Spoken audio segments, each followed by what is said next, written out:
Hello everyone and welcome to What I Missed in History class. I'm Anna. I'm Anna. And I'm Jeannie. And as always, we are discussing a very relevant and controversial topic. All three of us are very passionate about this and are very excited to share what we found. Today, we are answering this question. Why have the views on menstruation, contraception, and abortion changed in 20th century America to now? First, let's all introduce our topic and talk a bit about how it has changed. Anna, would you like to start us off? Sure. As every woman knows, being on your period can be a stressful, painful, and emotional time. But imagine having to struggle through this 1 week every month for 30 to 40 years without the necessary sanitary products. Thousands of girls living in third world countries and homeless women do not get the materials they need to take care of themselves. As we know, one major factor contributing to this problem is the infamous tampon tax. This tax is implemented all over the world and prevents many people from having access to basic necessities. It is painfully obvious that something has to change. Wait, so what exactly are tampons taxed as? Great question. Tampons are actually taxed as a luxury item. What? Are you serious? You mean it's a luxury for women to take care of their bodies? Crazy, right? Most of our governments justify this tax by saying that women's sanitary products are not a medicinal prescription or necessary to the health of a person. Yet, many, including myself, would argue that tampons or pads are most definitely necessary for at least half of the population. In her Pace University faculty law publication, Bridget J. Crawford writes, quote, "Examples of some tax-exempt medical devices are bandages, gauze, and dressings. Examples of some tax-exempt products, quote, consumed by humans for the preservation of health include acne medications, dandruff shampoos, and foot powders, but not tampons." Are you seriously telling me that foot powder is deemed more necessary than tampons? Yep. Not only are tampons taxed as a luxury item, but it was men who implemented this tax. But if you think about it, if men were the ones who had to deal with this completely normal bodily function, do you think so much stigma and overtaxation would surround it? As a feminist pioneer, Gloria Steinem said in a 1978 edition of Miss Magazine, quote, "The answer is clear. Menstruation would become an enviable, boast-worthy masculine event. Men would brag about how long and how much." Wow, what an interesting statement. Well, let's pause on this for now and discuss some of the other topics that we will be focusing on. Jeannie, go off. Thank you, Anna. Well, I researched a whole lot about the history of contraception for women in America. Interestingly, contraception has been a very taboo topic in America, especially before the 21st century. Andrea Tone, a professor of history at McGill University and the author of Devices and Desires, A History of Contraceptives in America, says, quote, "Many forms of birth control didn't work, were unsafe, and lacked an aesthetic appeal." End quote. Condoms, for example, a very common form of birth control today, used to be made from unsustainable materials such as fish bladders and linen. Ew, really? What changed contraceptive methods? Well, in 1873, the U.S. Congress passed the Comstock Act, prohibiting advertisements, information, and distribution of birth control. Postal services were given the authority to confiscate birth control sold through the mail. Wait, hold up, what? How could that actually be legal? Good question. But don't worry, this started to change due to the actions of a woman named Margaret Sanger.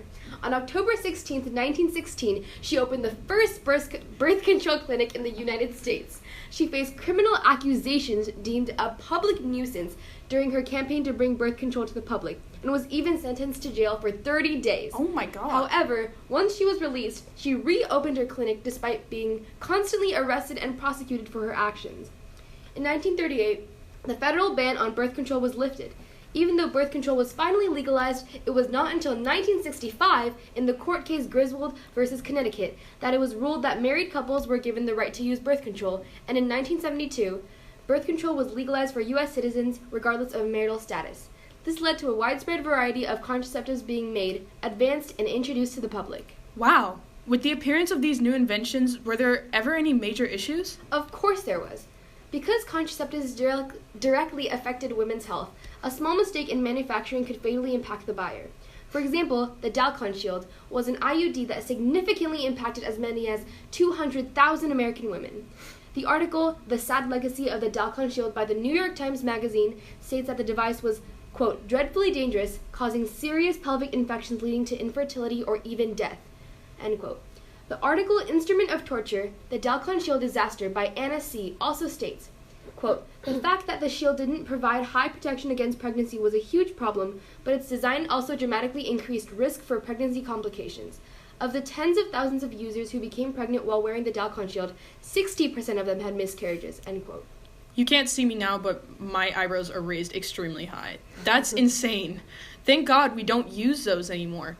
Well, Jeannie, thank you for sharing in such detail. Now, Anna, would you like to share your topic? Yes, I was very excited about my topic of abortion when I first decided to research it because of its relevance today. I learned a lot about the history of abortions, as well as the methods and the laws that were passed, restricting women from receiving them. How long have abortions, both legal or illegal, have been around? To make it simple, abortions have been around since the medieval times. But as time passed, the practice became more safe while advancements in science and anatomy were made. The U.S. has tried to be very restrictive on abortion rights due to the conflict with religious and personal beliefs.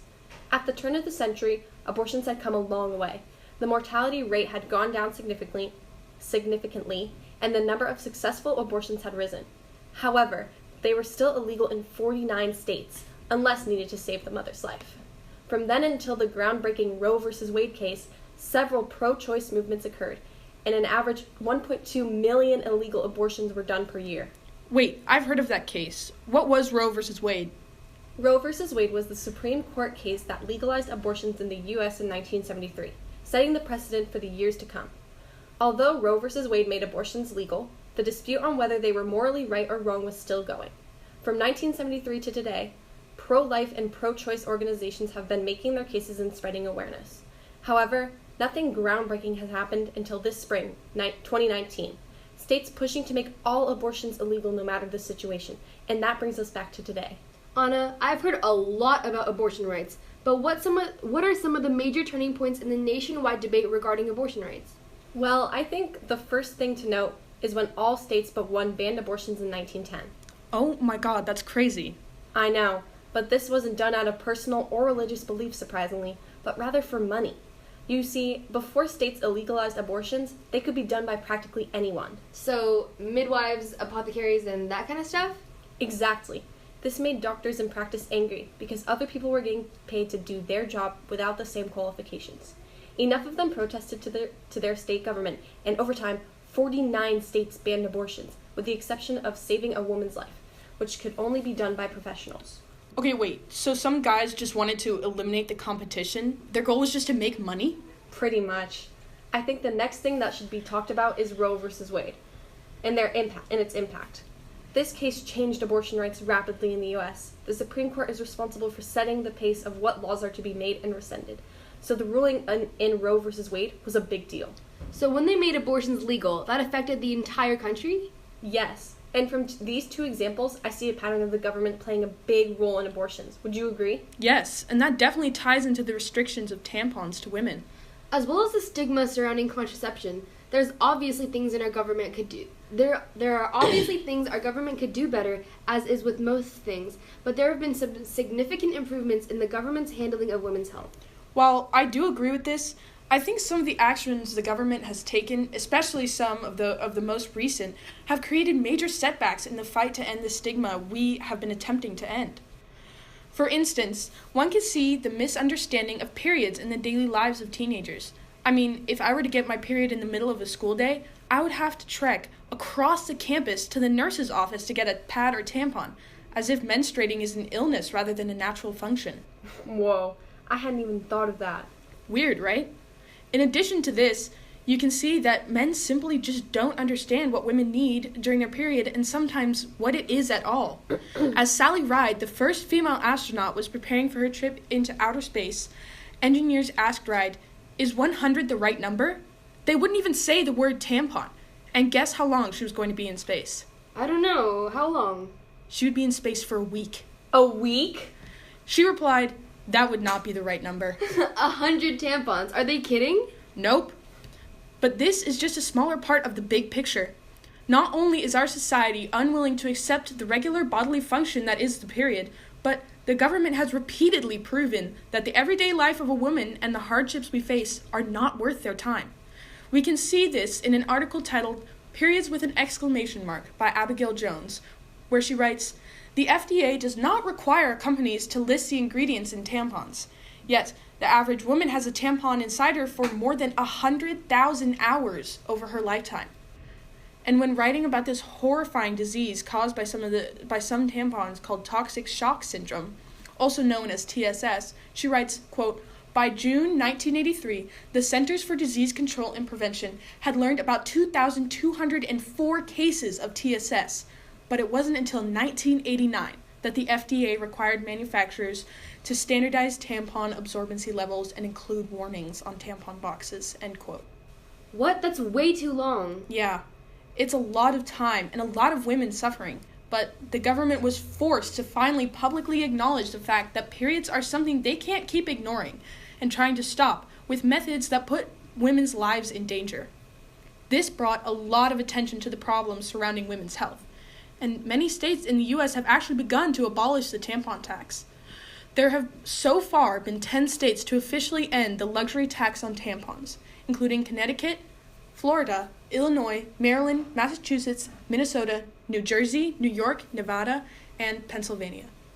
Although it is a small step, the government's end to this tax has inspired many women to speak up about the challenges they face while on their periods. For example, in the 2015 London Marathon, musician Kiran Gandhi ran the whole marathon without a pad or tampon, finishing the run with a massive red stain between her legs. This made a statement that led to many other protests that forever changed our view on periods. Wow, that's really interesting. I didn't know that. Now I'll have a lot to think about. Well as the topic of menstruation, the outrage and concern of harmful contraceptives caused more people to look into its facts and demand that the government be more careful with manufacturing and approving of certain contraceptives. Menstruation, Jeannie? What did I say? You said menstruation instead of menstruation. Isn't that the same thing? No! It is, but it isn't. Alright, just keep going. Okay. Anyway, in the article I stated earlier about the Dalcon Shield, it even states that, quote, "In the 1970s, medical devices were not regulated for safety or effectiveness by the Food and Drug Administration, or the FDA, and there was no federal regulation to stop the false advertising that misrepresented its failure rate. The Dalcon Shield was never tested for safety in animals or humans." In addition, Dorothy Lansing, an OBGYN from Pennsylvania, derided the shield in 1974, calling it a veritable instrument of torture, a gruesome-looking little device with vicious spikes that made removal very difficult for the doctor and painful for the user. Ugh. End quote. It disgusts me just thinking about women having to endure the pain of having that device in their bodies. Because these devices and pills so directly affected women, the government finally put more research into the products to improve them for the better. Now, with the increase of technology throughout the years, it's evident that we now have a broader knowledge of birth control today and have changed different devices to lessen the risks in women's health. So, as you can see, the government really plays a big role in all three of these controversial topics. Yeah, from what I can see, the government's role and position on each of the topics was a big deal. I agree. The government's involvement and decisions dictated the people's opinions. So I think we have an answer to our question. With more time, I would have loved to take a deeper look into the impact the government has made and whether it was positive or negative. Me too. But for now, we have answered our question. The views on women's health issues have changed in America due to the government's involvement. All right, that concludes our weekly podcast. I had so much fun today. How about you guys? So much fun! Definitely. I learned so much. Well, thanks, guys. And to all our listeners, remember to tune in next week. See you later. Bye. Bye.